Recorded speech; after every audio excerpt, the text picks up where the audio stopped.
Everyday achievers are everywhere. Their stories inspire, teach, and move us. From the magic of arts and entertainment that inspires joy, to education and leadership that empowers the next generation. From the thrill of sports that unites us, to health and wellness that keeps us strong. We are Montrix Media, your trusted source for authentic, engaging, and impactful stories. Stories that inform, stories that inspire, stories that move.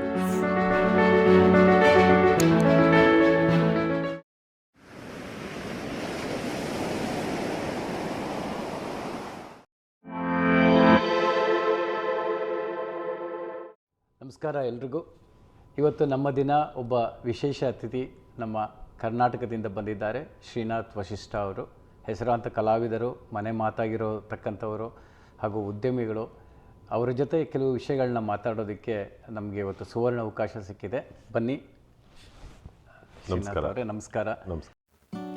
ವಿಶ್ವದಾದ್ಯಂತ ಎಲ್ಲ ಕನ್ನಡಿಗರ ಮನೆ ಮಾತಾಗಿರುವ ಶ್ರೀನಾಥ್ ವಶಿಷ್ಠ ಅವರು ಕಿರುತೆರೆ ಮತ್ತು ಹಿರಿತೆರೆಗಳಲ್ಲಿ ನಟ, ನಿರ್ದೇಶಕ, ಕಂಠದಾನ ಕಲಾವಿದ ಮತ್ತು ಬರಹಗಾರರಾಗಿ ಕೆಲಸ ಮಾಡಿರುತ್ತಾರೆ. ದುಡ್ಡಿನ ವಿಚಾರದಲ್ಲಿ ಮನುಷ್ಯ ಒಂದು ಸಲ ಬಿದ್ದರೆ ಸುಧಾರಿಸ್ಕೊಳ್ಳೋದು ಬಹಳ ಕಷ್ಟ.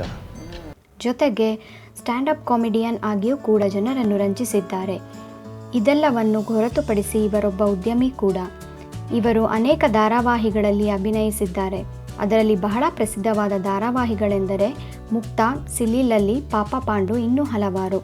ಇವರು ರಚಿಸಿ ನಿರ್ದೇಶಿಸಿರುವ ಸಮಾಜಮುಖಿ ಚಿತ್ರಗಳಾದ ಡಾಕ್ಟರ್ ಸುಕನ್ಯಾ, ಮೂಕಜೀವ, ವಿಜಯಧ್ವಜ, ಮಂಥನ ಮತ್ತು ಸಲಿಲ ಚಿತ್ರಗಳು ಸಾಮಾಜಿಕ ಪಿಡುಗುಗಳ ಬಗ್ಗೆ ಅರಿವು ಮೂಡಿಸಿ ಉತ್ತಮ ದಾರಿಯಲ್ಲಿ ನಡೆಯುವಂತೆ ಪರಿಣಾಮ ಬೀರಿವೆ. ತಮ್ಮ ಕಲಾ ಸೇವೆಯ ಜೊತೆಗೆ ಕೋವಿಡ್ ಲಾಕ್ಡೌನ್ ಸಮಯದಲ್ಲಿ ಸಂಕಷ್ಟಕ್ಕೆ ಸಿಲುಕಿದ ಹಲವಾರು ರಂಗಭೂಮಿ, ಕಿರುತೆರೆ ಮತ್ತು ಬೆಳ್ಳಿತೆರೆಯ ಕಲಾವಿದರು ಸೇರಿದಂತೆ ಇತರರಿಗೆ ತಮ್ಮ ಕಲಾ ವೇದಿಕೆ ಟ್ರಸ್ಟ್ ವತಿಯಿಂದ ಅನೇಕ ದಿನಸಿ ಕಿಟ್ಗಳನ್ನು ವಿತರಿಸಿ ಸಮಾಜ ಸೇವೆಯಲ್ಲೂ ಮೆರೆದಿದ್ದಾರೆ. Welcome all to unscripted with Srinath Vashishtha.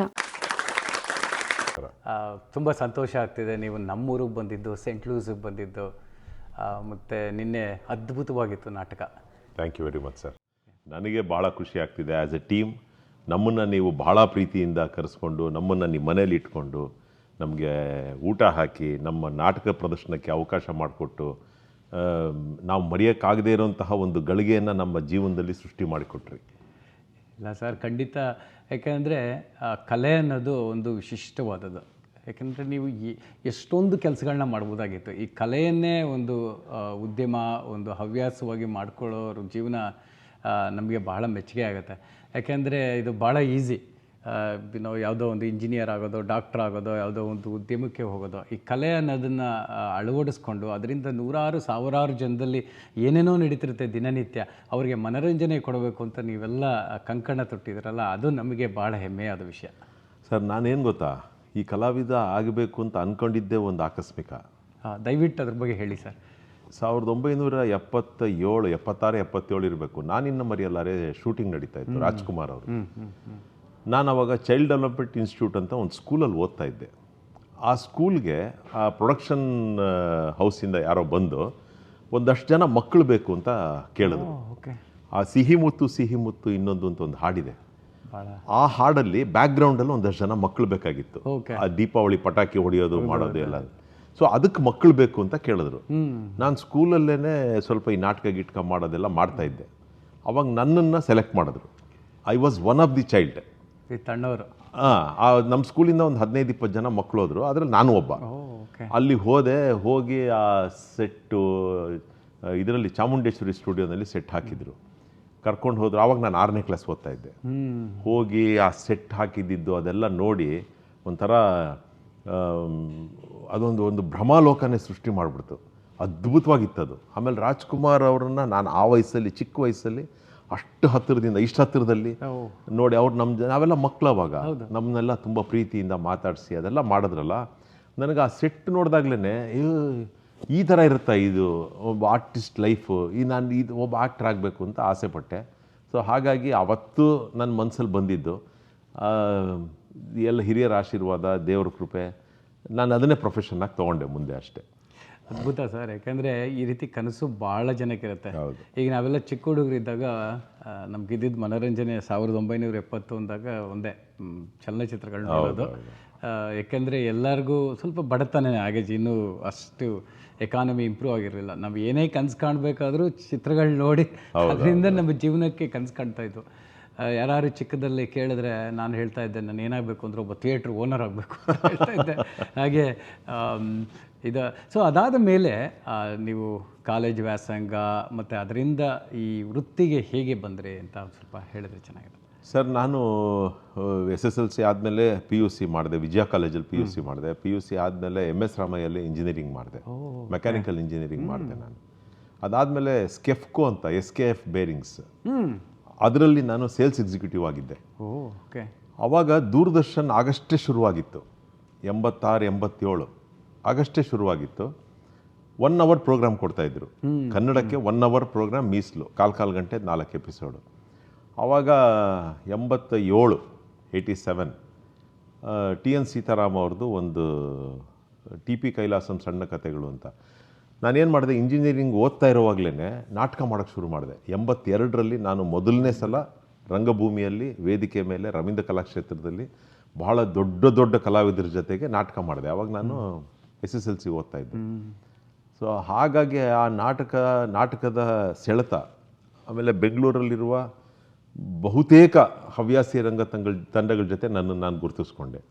ಅದು ಸಂಕೇತ್ ಇರ್ಬೋದು, ಬೆನಕ ಇರ್ಬೋದು, ಸ್ಪಂದನ ಇರ್ಬೋದು, ಹೀಗೆ ದೊಡ್ಡ ರಂಗ ತಂಡಗಳ ಜೊತೆ ಗುರುತಿಸ್ಕೊಂಡೆ.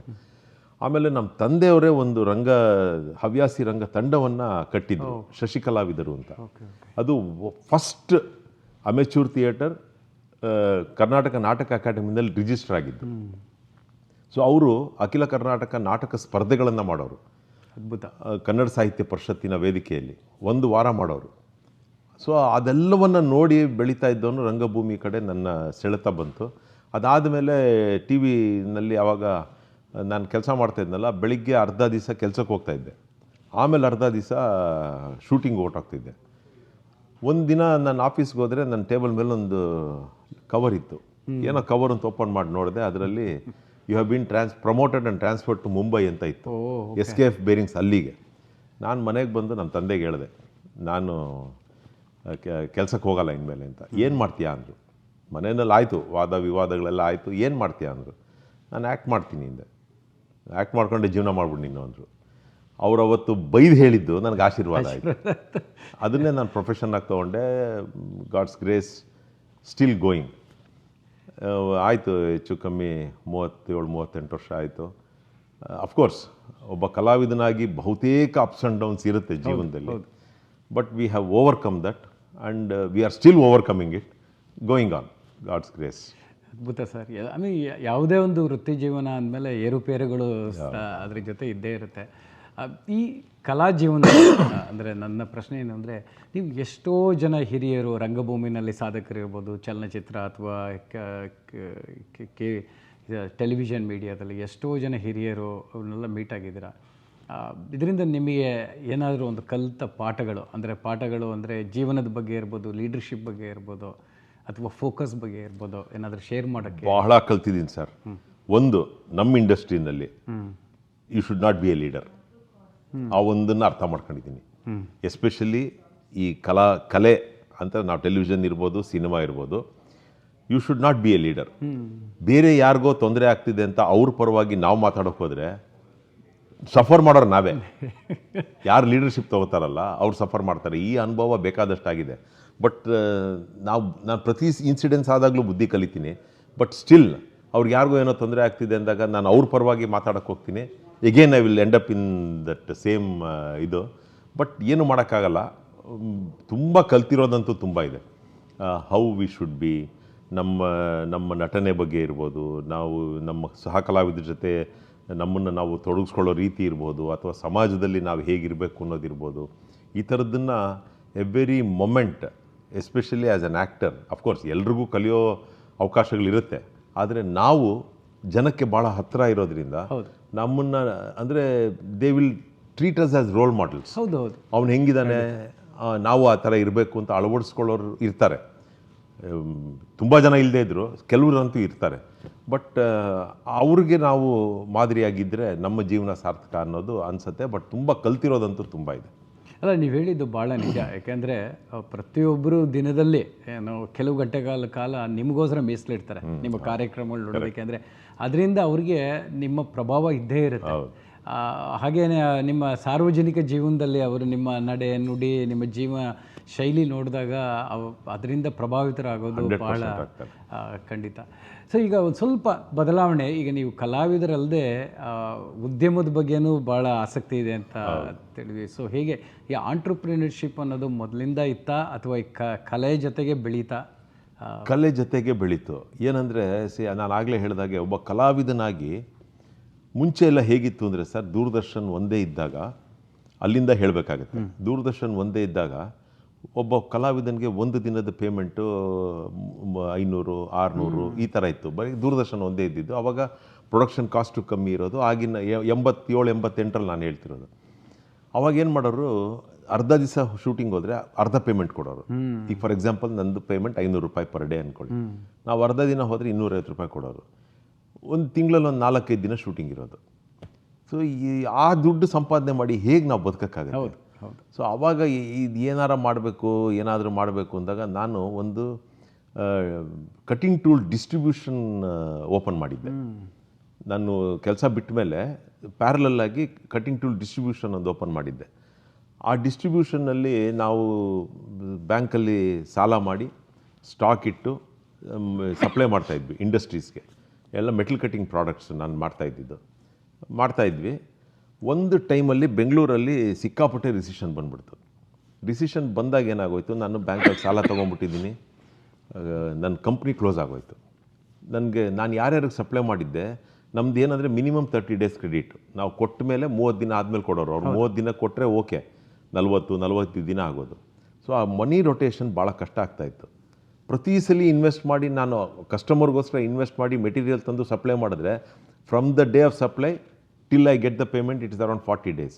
ಸೊ ಅಷ್ಟು ಕಾಯಬೇಕಾಗಿತ್ತು. ಆ್ಯಂಡ್ ಆ 40 ಡೇಸ್ಗೆ ಮತ್ತೆ ಇನ್ವೆಸ್ಟ್ಮೆಂಟ್ ಮಾಡಬೇಕಾಗಿತ್ತು. ಇದು ಯಾವಾಗ ರಿಸಿಷನ್ ಬಂತು, ನನ್ನ ಕಂಪ್ನಿ ಆಲ್ಮೋಸ್ಟ್ ಕ್ಲೋಸ್ ಆಗೋ ಸ್ಥಿತಿಗೆ ಬಂತು. ಅವಾಗ ನನಗೆ ಬೇರೆ ದಾರಿನೇ ಇಲ್ಲ. ಭಾಳ ಕಷ್ಟಪಟ್ಟು ಆ ಬ್ಯಾಂಕಲ್ಲಿ ಮಾಡಿ ಸಾಲನ ತೀರಿಸಿದ್ವಿ. ನಾನು ನನ್ನ ವೈಫು ಬ್ಯಾಂಕಲ್ಲಿ ಮಾಡಿ ಸಾಲ ತೀರಿಸಿದ್ವಿ. ಆವಾಗ ವಿತೌಟ್ ಇನ್ವೆಸ್ಟ್ಮೆಂಟ್ ಏನಾರು ಒಂದು ಮಾಡಬೇಕು ಅನ್ನೋದು ನನ್ನ ತಲೆಗೆ ಬಂತು. ಸೊ ಆವಾಗ ನಾನು ಯೋಚನೆ ಮಾಡಿದ್ದು, why don't I start N event management company ಅಂತ. ಇವೆಂಟ್ ಮ್ಯಾನೇಜ್ಮೆಂಟ್ ಕಂಪ್ನಿಗೆ ತಲೆ ಮಾತ್ರ ಬೇಕು, ಇನ್ವೆಸ್ಟ್ಮೆಂಟ್ ಬೇಕಾಗಲ್ಲ ಇಮಿಡಿಯೇಟಾಗಿ. ಹೌದು. ಸೊ ಆವಾಗ ನಾನು ಕಾರ್ಪೊರೇಟ್ ಈವೆಂಟ್ಸ್ ಮಾಡೋಕ್ಕೆ ಶುರು ಮಾಡಿದೆ. ಕಾರ್ಪೊರೇಟ್ ಈವೆಂಟ್ಸು, ಆಮೇಲೆ ಪಬ್ಲಿಕ್ ಈವೆಂಟ್ಸು, ಇದೆಲ್ಲವನ್ನು ಮಾಡೋಕ್ಕೆ ಶುರು ಮಾಡಿದೆ. ಆಮೇಲೆ slowly I started taking up wedding events. I started planning the wedding events ಎಲ್ಲ ಮಾಡಿ ಕಳೆದ 23 ವರ್ಷದಿಂದ ನಂದೊಂದು ಕಂಪ್ನಿ ಇನೋವೇಟಿವ್ ಐ ಅಂತ ಅದನ್ನು ಫ್ಲೋಟ್ ಮಾಡ್ಕೊಂಬರ್ತಾಯಿದ್ದೀವಿ. ವರ್ಷಕ್ಕೊಂದು 12ರಿಂದ 15 ಮದುವೆ V plan and we execute it. So ಹಾಗಾಗಿ ಅದನ್ನು ನಡ್ಕೊಂಡು ಹೋಗ್ತಾ ಇದೆ. ಬಟ್ ಈವೆಂಟ್ ಮ್ಯಾನೇಜ್ಮೆಂಟ್ ಕಂಪ್ನಿ ಶುರು ಮಾಡೋದು ಇಟ್ಸ್ ವೆರಿ ಈಸಿ. ನಾನು ಶುರು ಮಾಡಿಬಿಡ್ತೀನಿ ಅಂತ. But the amount of time that we have to invest on that is too much. ಯಾಕೆಂದರೆ ಒಂದು ಮದುವೆ ಒಪ್ಕೊಂಡ್ರೆ ಅದು ಸುಮ್ಮನೆ ಹೇಳಿದಷ್ಟು ಸುಲಭ ಅಲ್ಲ. ಆಮೇಲೆ ನಾನು ಹೇಗೆ ಒಪ್ಕೋತೀನಿ ಅಂದರೆ ಎಂಡ್ ಟು ಎಂಡ್ ಮನೆಯಿಂದ ಅವ್ರು ಏನೂ ತರೋ ಅವಶ್ಯಕತೆ ಇಲ್ಲ. Everything we will provide, everything. So ಅದು ಒಂದು ಸಣ್ಣ ಹೆಚ್ಚು ಕಮ್ಮಿ ಆಗ್ಬಿಟ್ರು ಮದುವೆ ಅಂತ ಒಂದು ಈವೆಂಟಲ್ಲಿ ನಮ್ಗೆ ಅದು ಅನ್ಫರ್ಗೆಟಬಲ್ ಆಗ್ಬಿಡುತ್ತೆ. ಹೌದು. ಸೊ ಹಾಗಾಗಿ ಭಾಳ ಸಿಸ್ಟಮ್ಯಾಟಿಕ್ಕಾಗಿ ಭಾಳ ಪ್ಲ್ಯಾನಿಂಗಾಗಿ ಮಾಡಬೇಕು. ಅದನ್ನು ಮಾಡ್ಕೊಂಡು ಹೋಗ್ತಾ ಇದ್ದೀನಿ. ಸೊ ಹಾಗಾಗಿ ನಡ್ಕೊಂಡು ಹೋಗ್ತಾ ಇದೆ. ಆಮೇಲೆ ಸಿ ಅಶ್ವಥ್ ಅವ್ರದ್ದು ಲಾಸ್ಟ್ ಈವೆಂಟ್, ಅವ್ರು ಬದುಕಿದ್ದಾಗ ಅವ್ರದ್ದು ಲಾಸ್ಟ್ ಈವೆಂಟ್ ಮಾಡಿದ್ದು ನನ್ನ ಕಂಪ್ನಿನೇ. APS ಕಾಲೇಜ್ ಗ್ರೌಂಡ್ಸಲ್ಲಿ ಒಂದು ಈವೆಂಟ್ ಮಾಡಿದ್ವಿ. ಅದಾಗಿ ಮಾರನೇ ದಿನ ಅಲ್ಲ, ಅದ್ರ ಮಾರನೇ ದಿನ he passed away. So that was the last event. And ಈ ಥರ ವಿಜಯ್ ಪ್ರಕಾಶ್ ಅವ್ರದ್ದು, ಸಿ ಅಶ್ವತ್ಥದ್ದು, ಆಮೇಲೆ SP ಬಾಲಸುಬ್ರಹ್ಮಣ್ಯಮ್ದು, S ಜಾನಕಿದು ಬೇಕಾದಷ್ಟು ಈವೆಂಟ್ಸ್ ಮಾಡಿದ್ದೀನಿ. And lot of corporate events I have done. ಅದ್ಭುತ ಸರ್. ಕಲೆ ಜೊತೆಗೆ ಉದ್ದಿಮೆ ಎರಡೂ ಚೆನ್ನಾಗಿ ನಡೀತಾ ಇದೆ ಅಂತ ಕೇಳಿ ಭಾಳ ಸಂತೋಷ ಆಯಿತು. ನನ್ನ ಮುಂದಿನ ಪ್ರಶ್ನೆ ಏನು ಅಂದರೆ, ಈಗ ವೃತ್ತಿ ಜೀವನದಲ್ಲಿ ಭಾಳಷ್ಟು ಚೇಂಜ್ಗಳಾಗ್ತಾ ಇದೆ. ಯಾಕೆಂದರೆ ನಿಮ್ಗೆ ಗೊತ್ತಿರೋ ಹಾಗೆ ಆರ್ಟಿಫಿಷಿಯಲ್ ಇಂಟೆಲಿಜೆನ್ಸ್ ಇರ್ಬೋದು, ಈ ಹೊಸ ಹೊಸ ಆವಿಷ್ಕಾರಗಳು ಬರ್ತಾ ಇರೋದ್ರಿಂದ ಜನಗಳಿಗೆ ಮತ್ತೆ ನನಗನ್ಸೋದು ಈ ಎಕ್ಸ್ಟ್ರಾ ಕರಿಕ್ಯುಲರ್ ಅಂದರೆ ಕಲೆ, ಸಂಗೀತ ಅಥವಾ ಸ್ಪೋರ್ಟ್ಸ್ ಇದ್ರ ಕಡೆ ಜಾಸ್ತಿ ಆಸಕ್ತಿ ಉಂಟಾಗೋ ಸಾಧ್ಯತೆಗಳು ಬಹಳ ಕಾಣಿಸ್ತಾ ಇದೆ. ಯಾಕೆಂದರೆ ಇದರಲ್ಲಿ we can build big careers. ನಿಮ್ಗೆ ಈಗ ಈ ಕಲೆ ಬಗ್ಗೆ ಆಸಕ್ತಿ ಇರೋರಿಗೆ ನಿಮ್ಮ ತಂದೆ ಅವತ್ತು ನಿಮಗೆ ಅವಕಾಶ ಕೊಟ್ಟರು, ಆದರೆ ಈಗ ಎಷ್ಟು ಜನಕ್ಕೆ ಅವಕಾಶ ಕೊಡ್ತಾರೋ ಇಲ್ವೋ ಗೊತ್ತಿಲ್ಲ. ಬಟ್ ನೀವು ಅವ್ರಿಗೆ ಈಗಿನ ಯಂಗ್ ಜನ್ರೇಷನ್ಗೆ ನೀವು ಏನಾದ್ರು ಒಂದು ಹೇಳೋದಿದ್ರೆ, ಈ ಕಲೆ ಇರಲಿ ಅಥವಾ ಕಲೆ ಜೊತೆಗೆ ಉದ್ಯಮ ಇರಲಿ, ಇದನ್ನು ತಗೋಬೇಕೋ ಬೇಡವೋ, ಇದರಲ್ಲಿ ನಿಮ್ಮ ಒಂದು ಅನಿಸಿಕೆ? ವಂಡರ್ಫುಲ್ ಕ್ವಶನ್ ಸರ್, ಇದು ಬಹಳ ವಂಡರ್ಫುಲ್, ತುಂಬ ಒಳ್ಳೆ ಪ್ರಶ್ನೆ.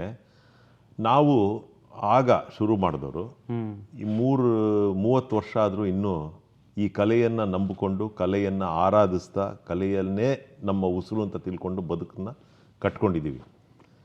ಇವತ್ತಿಗೂ ದೇವರ ಆಶೀರ್ವಾದ ಇರ್ಬೋದು, ಹಿರಿಯರ ಆಶೀರ್ವಾದ ಇರ್ಬೋದು, ಅಥವಾ ನಮ್ಮ ಇದು ಗೊತ್ತಿಲ್ಲ, ಇವತ್ತು ನಾವು ಕೆಲವು ಪಾತ್ರಗಳಿಗೆ ಅವರಿದ್ದರೆ ಚೆನ್ನಾಗಿರುತ್ತೆ ಅಂತ ಹೇಳಿಸ್ಕೊಳ್ಳೋ ಮಟ್ಟಕ್ಕೆ ನಮ್ಮನ್ನು ನಾವು ಗುರುತಿಸ್ಕೊಂಡಿದ್ದೀವಿ. ಈಗ ಬರ್ತಿರೋ ಕಲಾವಿದರಿಗೆ ಅದರಲ್ಲಿ ಬಹಳ ಒಂದು ನೆಗೆಟಿವ್ ಪಾಯಿಂಟ್ಸ್ ಕಾಣ್ತಾ ಇದೆ. ಏನು ಅಂದರೆ, ಇಲ್ಲಿ ಪ್ರತಿಯೊಂದನ್ನು ಒಬ್ಬ ನಿರ್ಮಾಪಕ ಆಗಲಿ ಒಬ್ಬ ನಿರ್ದೇಶಕ ಆಗಲಿ ಡಿಸೈಡ್ ಮಾಡೋ ಹಂತದಲ್ಲಿ ಇಲ್ಲ. ಏನೇ ಬೇಕು ಅಂತಂದ್ರೂ ಚಾನೆಲ್ನವ್ರ ಇನ್ವಾಲ್ವ್ಮೆಂಟ್ ಇರುತ್ತೆ. ಈ ಕಲಾವಿದರು ಬೇಕು, ಈ ಕಲಾವಿದರು ಬೇಡ ಅಂತ ಹೇಳೋದು ಅದು ತಪ್ಪಲ್ಲದೆ ಇರ್ಬೋದು. ಬಟ್ ಆದರೂ ಅದು ಪರಿಣಾಮ ಬೀರುತ್ತೆ. ಏನಂದರೆ, ಯಾರೋ ಒಬ್ಬರು ನಾನು ಇಲ್ಲೇ ಬದುಕನ್ನು ಕಟ್ಕೋಬೇಕು, ನಾನೊಬ್ಬ ಕಲಾವಿದ ಆಗಬೇಕು ಅಂತ ಬಂದಂತಹ ಒಬ್ಬ ವ್ಯಕ್ತಿಗೆ, ಅದು ಒಂದು ಹೆಣ್ಣಿರ್ಬೋದು ಗಂಡಿರ್ಬೋದು, ನಿರಾಶೆ ಆಗುತ್ತೆ. 1 ಸೀರಿಯಲ್ಲು 2 ಸೀರಿಯಲ್ಲು 3 ಸೀರಿಯಲ್ಲು ಮಾಡ್ತಾರೆ, ಆಮೇಲೆ ಅವ್ರು ಕಾಣಿಸ್ಕೊಳ್ಳೋದೇ ಇಲ್ಲ. ಸರ್, ಅದು ನನ್ನ ಇದೋ ಗೊತ್ತಿಲ್ಲ ಏನು ಅಂತ, ನಂದು 173 ಸೀರಿಯಲ್ ಆಯಿತು ಇವತ್ತಿನವರೆಗೂ. ಅಂಡ್ ನಾನು ಮಾಡಿರುವ ಪ್ರತಿಯೊಂದು ಧಾರಾವಾಹಿಯ ಹೆಸರು, ಅದರ ನಿರ್ದೇಶಕರು, ಅದರ ನಿರ್ಮಾಪಕರ ಹೆಸರನ್ನ ಬರೆದಿಟ್ಟಿದ್ದೀನಿ. ಟಿಲ್ ಡೇಟ್ ಬರೆದಿಟ್ಟಿದ್ದೀನಿ. ಸೊ ಇಷ್ಟೊಂದು ಅವಕಾಶ ಖಂಡಿತವಾಗ್ಲೂ ಈಗ ಬರೋ ಜನ್ರೇಷನ್ಗೆ ಸಿಗದೇ ಇರ್ಬೋದು. ಆಮೇಲೆ ಈಗ ಬರೋರ್ಗೇನಾಗಿದೆ, ಆ ಒಂದು ಡೆಡಿಕೇಶನ್ನು, ಕಮಿಟ್ಮೆಂಟು ಇಲ್ಲ ಸರ್. 1 ಎಪಿಸೋಡು 2 ಎಪಿಸೋಡು ಅಥವಾ 1 ಸೀರಿಯಲಲ್ಲಿ ಟಿ ವಿನಲ್ಲಿ ಕಾಣಿಸ್ಕೊಂಡ ತಕ್ಷಣ ನಮ್ಮನ್ನು ಹಿಡಿಯೋರೇ ಇಲ್ಲ ಅನ್ನೋ ಥರ ಮೆರೀತಾರೆ. ಬಟ್ ಅದು ಶಾಶ್ವತ ಅಲ್ಲ ಅನ್ನೋ ಸತ್ಯ ಅರ್ಥ ಮಾಡ್ಕೋಬೇಕು. ಅರ್ಥ ಮಾಡ್ಕೊಂಡಾಗ ಬದುಕು ಸುಲಭ ಆಗುತ್ತೆ.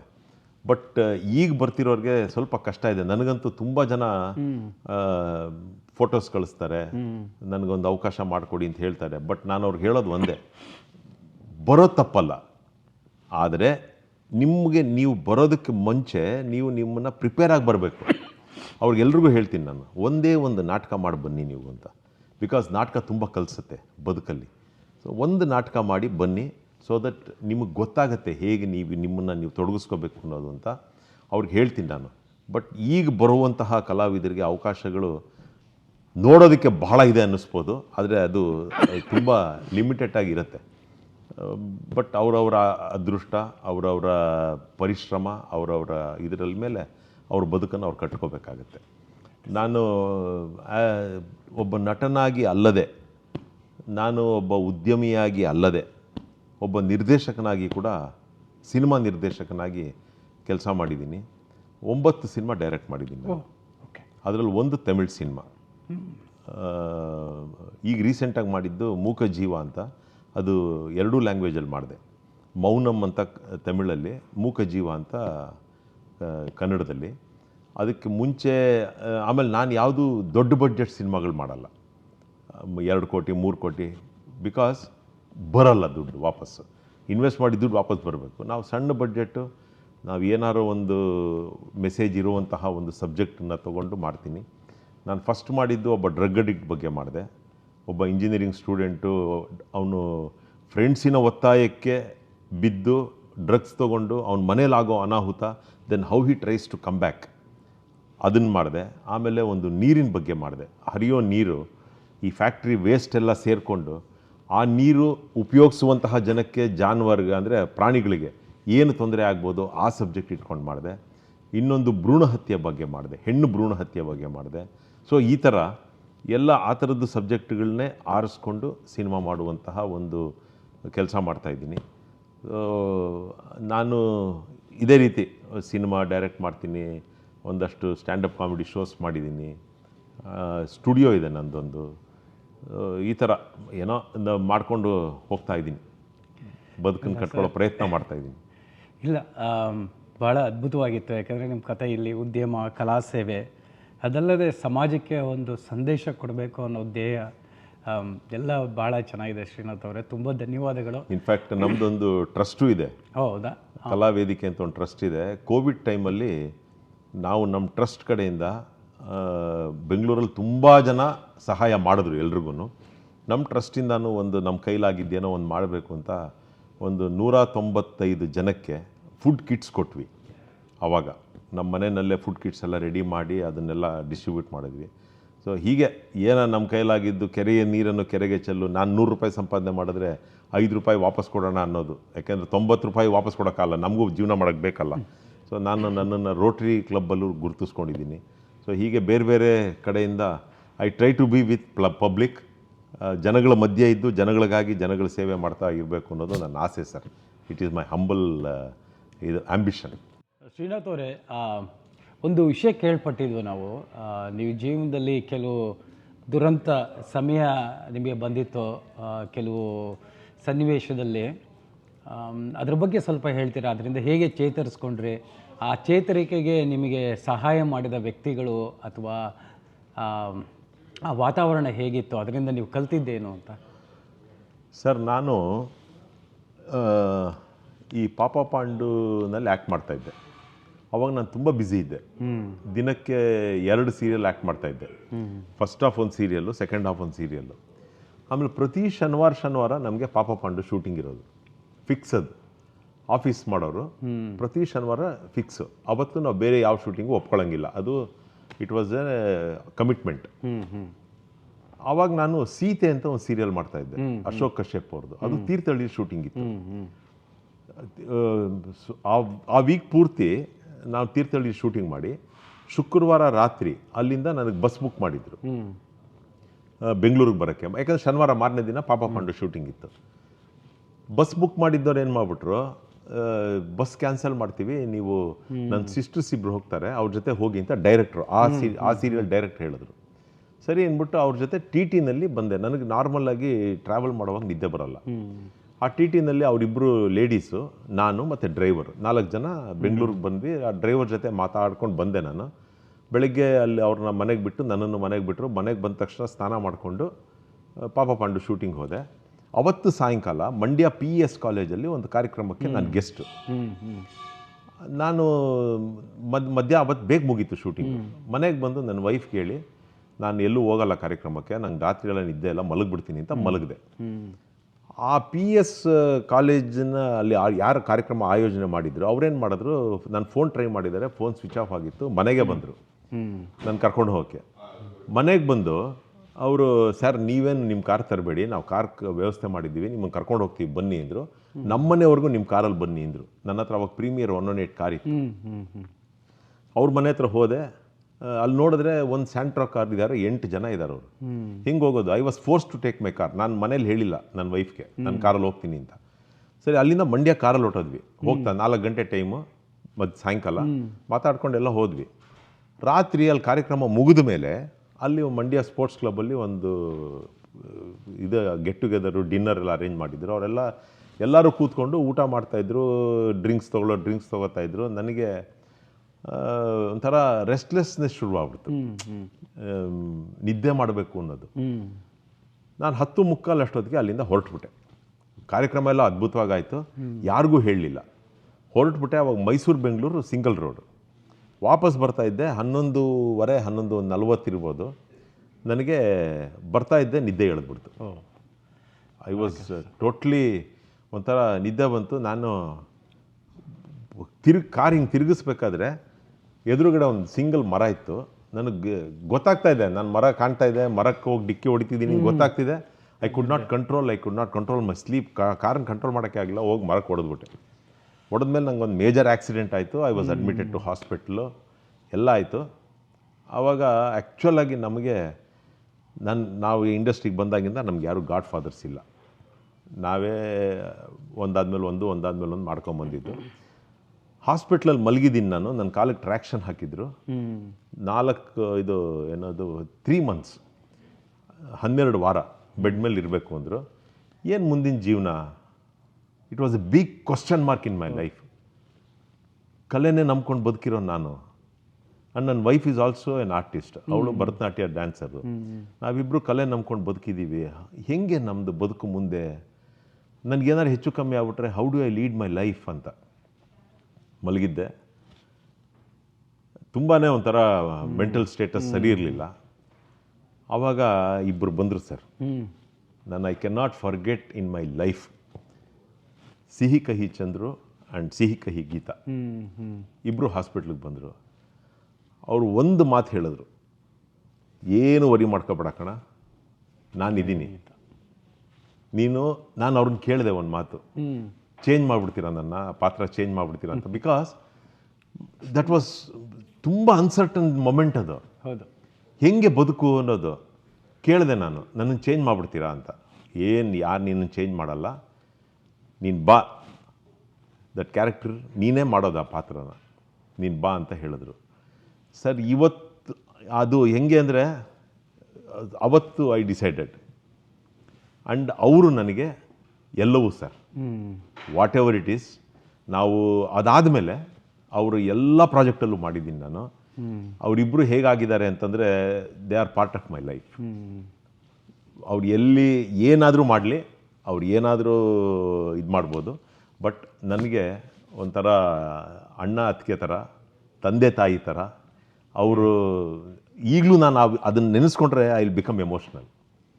ಅಷ್ಟು ನನ್ನ ಬಗ್ಗೆ ಪ್ರೀತಿ ತೋರಿಸಿ ನನ್ನ ಬದುಕನ್ನು ಕಟ್ಕೊಳ್ಳೋದಕ್ಕೆ ಅವರೊಂದು ನನಗೆ ದಾರಿ ಮಾಡಿಕೊಟ್ರು.